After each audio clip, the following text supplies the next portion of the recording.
Hello friends, myself Sanath. Welcome to my channel. So now I am discussing about the thermodynamic properties. It is very important for thermodynamic study. Okay, so what do you mean by the thermodynamic properties? First of all, every thermodynamic system thermodynamic system has some special characteristics or certain characteristics by which we can understand the physical condition of that thermodynamic system, like volume, temperature, pressure, etc, etc.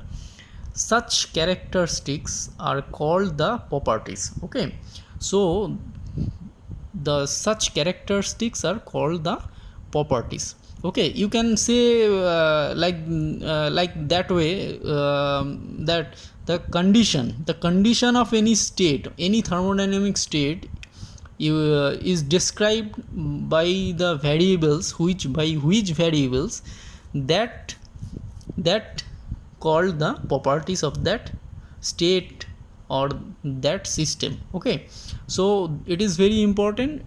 It is macroscopic in nature. Okay, so when all the properties of a system has a definite values, then we can say that the system is exist in a definite state.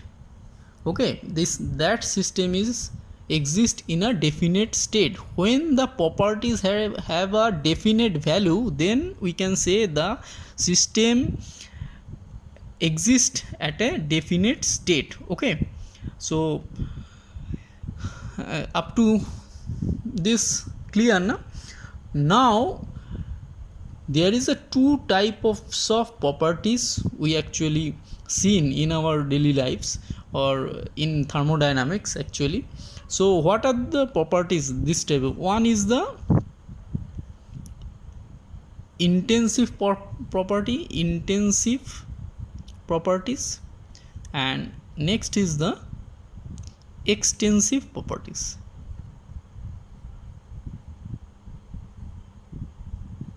So what are these properties? So in case of intensive properties, that property is does not depends on the mass of the system. Okay, so it not depends on the mass of that system. Okay, like you can say the temperature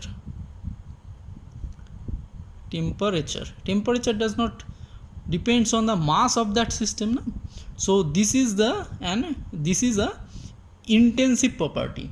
Okay, and like you can say another thing, the example of this is another thing is the you can say the pressure also.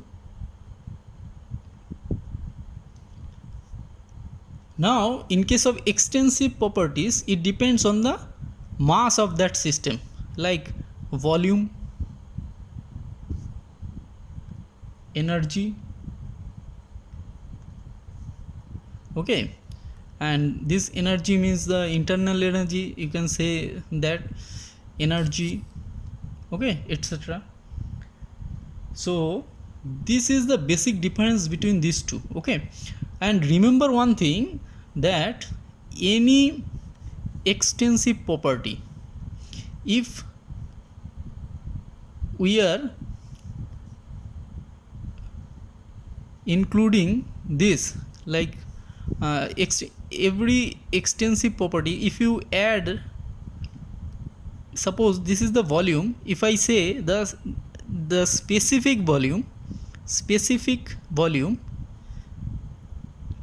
then everything specific extensive property is a intensive property. Okay, so if I say specific volume, that is a intensive property.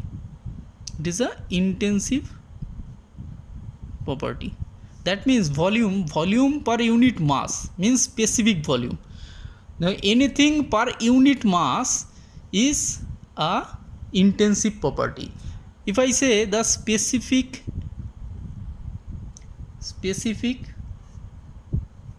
energy, then that is also a intensive property.